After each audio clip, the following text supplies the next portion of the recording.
जीव हमारी जाति है, मानव धर्म हमारा। हिंदू मुस्लिम सिख ईसाई धर्म नहीं कोई न्यारा।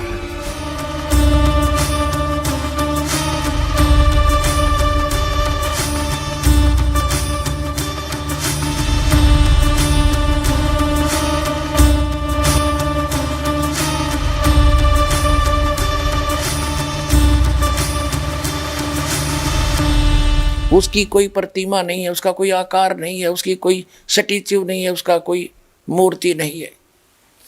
भले पुरुषों, एक न तस्य प्रतिमा अस्ति, इस वाक्य से परमात्मा को निराकार सिद्ध कर दिया।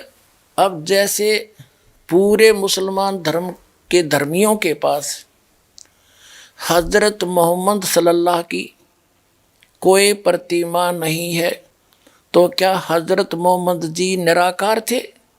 क्या उसका कोई आकृति नहीं थी? केवल ये लिख देने से कि न तस्य प्रतिमा अस्ति, तो वो ये सिद्ध नहीं होता कि वो निराकार है। अब आपको सिद्ध करते हैं कि परमात्मा कैसा है।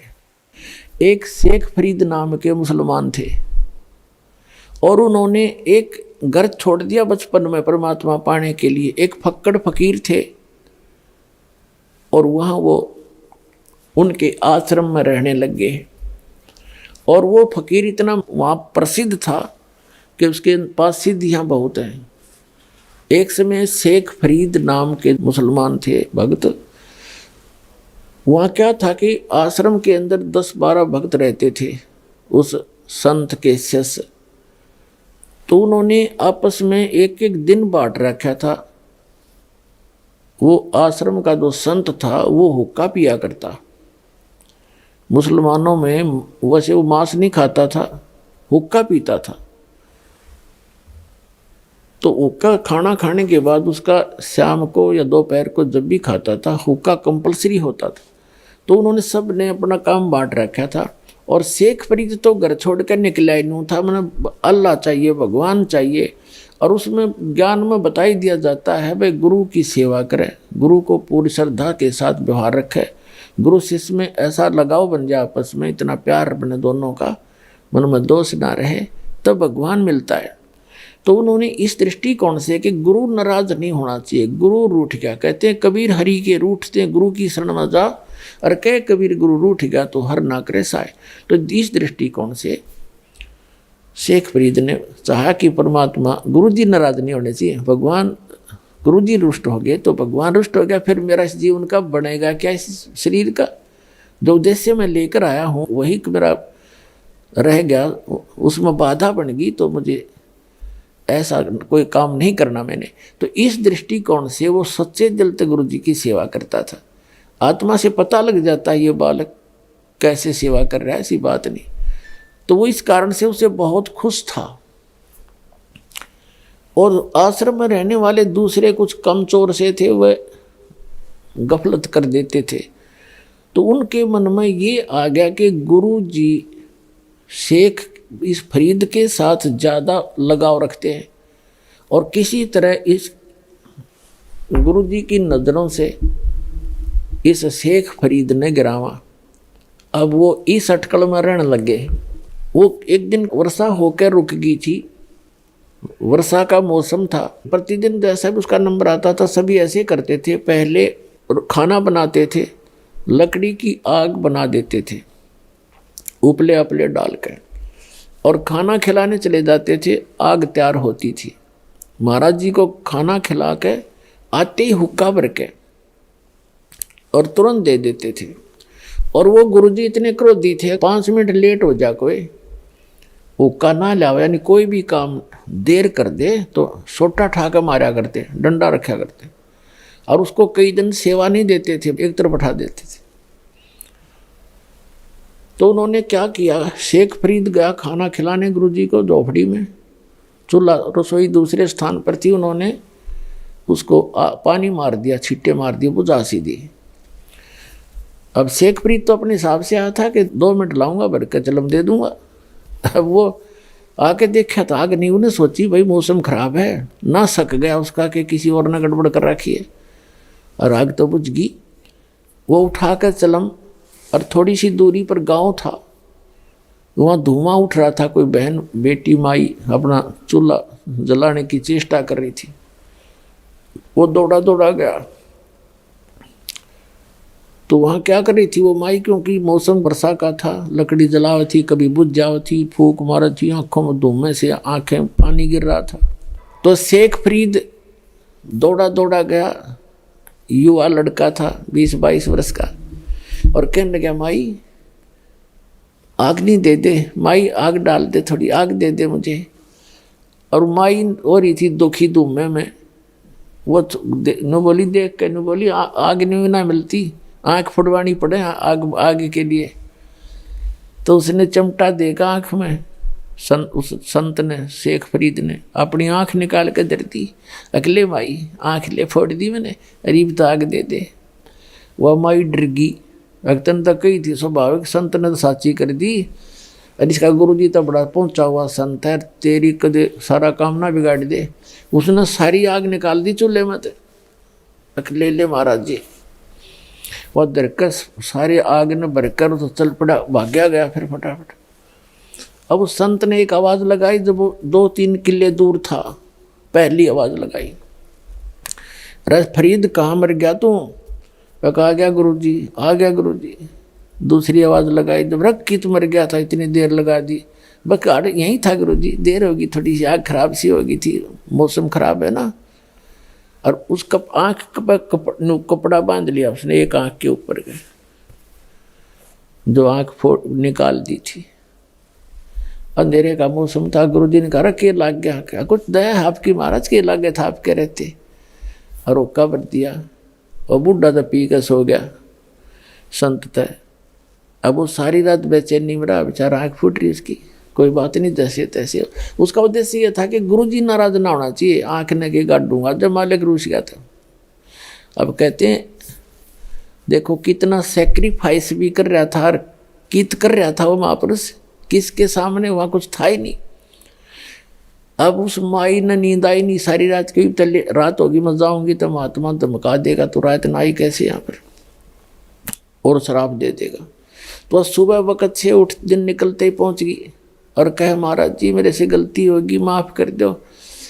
महाराज जी उठा, कहने लगा क्या बात है माई, क्या बात है, क्या आपके चिल्ला गया था और मैं धुएं में दुखी हो रही थी, वर्षा का मौसम था, लकड़ी गिल्ली थी, मैंने खूब कोशिश कर रखी थी आग बनाने की, आपका चिल्ला गया। मैंने तो मजाक कर रहा था महाराज जी। उसने आँखें काट के धर दी, बर्तन के कापड़ पर धर के लेगी उसने, ढक्कन पर, मटके के ढक्कन है ना, कापड़ बोले उसने, ये आँख काट के धर दिया, आपके बच्चे ने, मेरी गलती कती नहीं। उसने सोची अब कदे शराब ना दे दे। तब उसने बुला कर, शेख इधर आ भाई फरीद। कहाँ जी,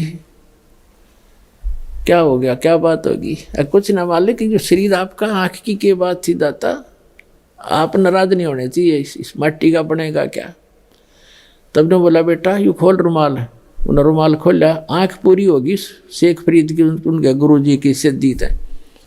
अब पुण्यात्माओं, इतनी सिद्धि युक्त प्राणी संत, आसपास उसका खूब बोलबाला हो गया इस बात से। माई ने जब आँखें देखी, सारी कहानी बताई, सारे गांव में चर्चा होगी, और तरह बे ऐसा महापुरुष नहीं देखा।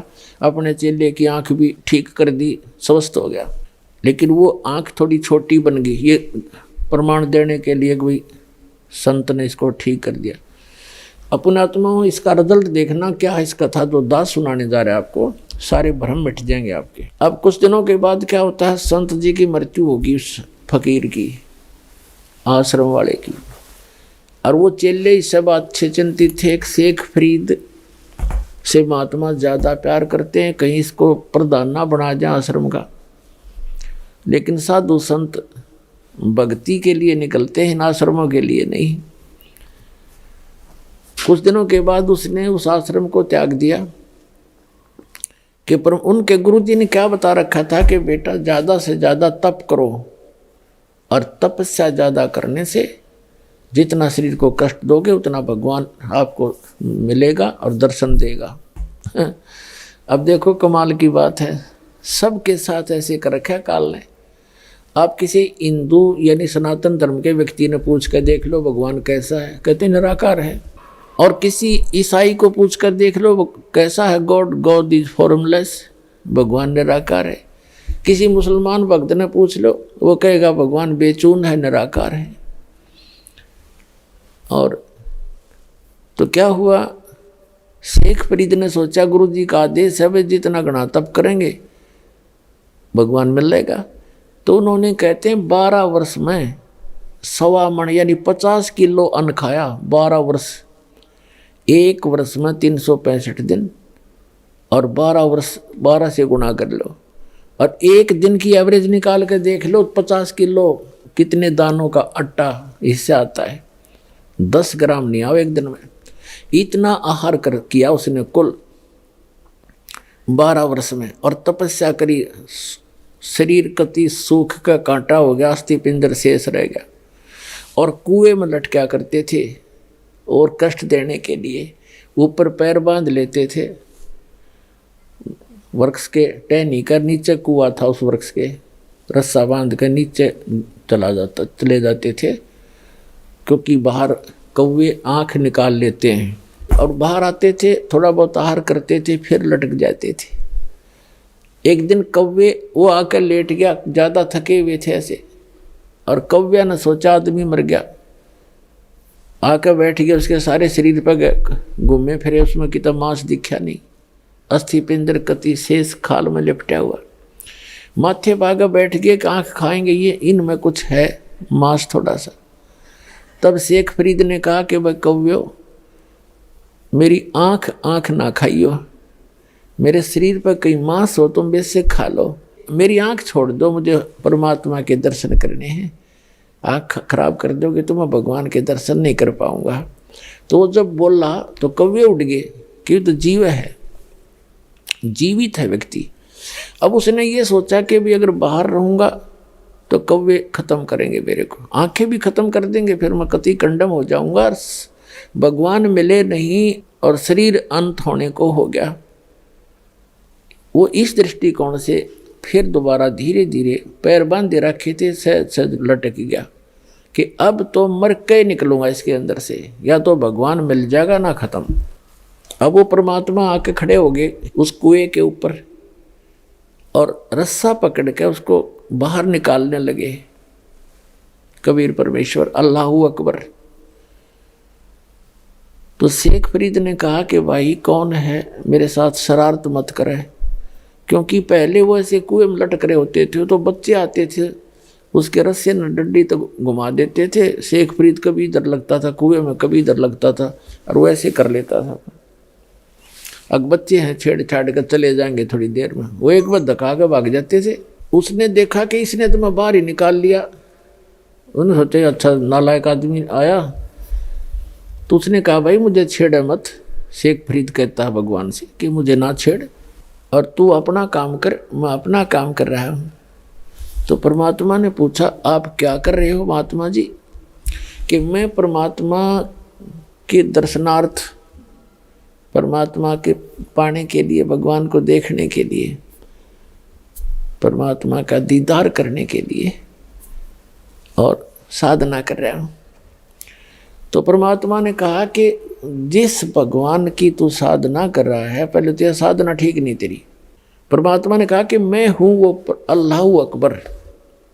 शेख फरीद ने सोचा तो कति पाड़ी टकराएगा उससे, तो निरा निकम्मा आदमी है, अपने आप को भगवान कहता है, फिर भी साधु अपने भाव से बोला करते हैं। तो शेख फरीद ने कहा कि भाई ऐसे ना बोल, तुझे पाप लगेगा। भगवान दिखाई थोड़ा ही देता है, भगवान तो बेचून है, निराकार है, और आदमी भगवान नहीं हो सकता। तो परमात्मा ने कहा कि भले आदमी,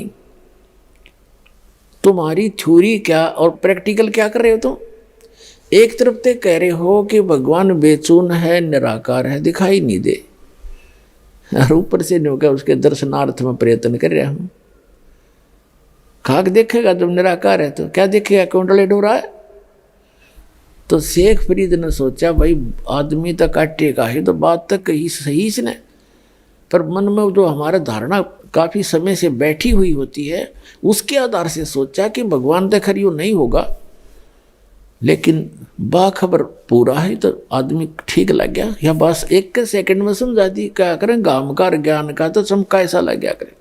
एक का चोट से धारी आदि मिलन दाचा, उसकी एकदम बुद्धि घूम गई।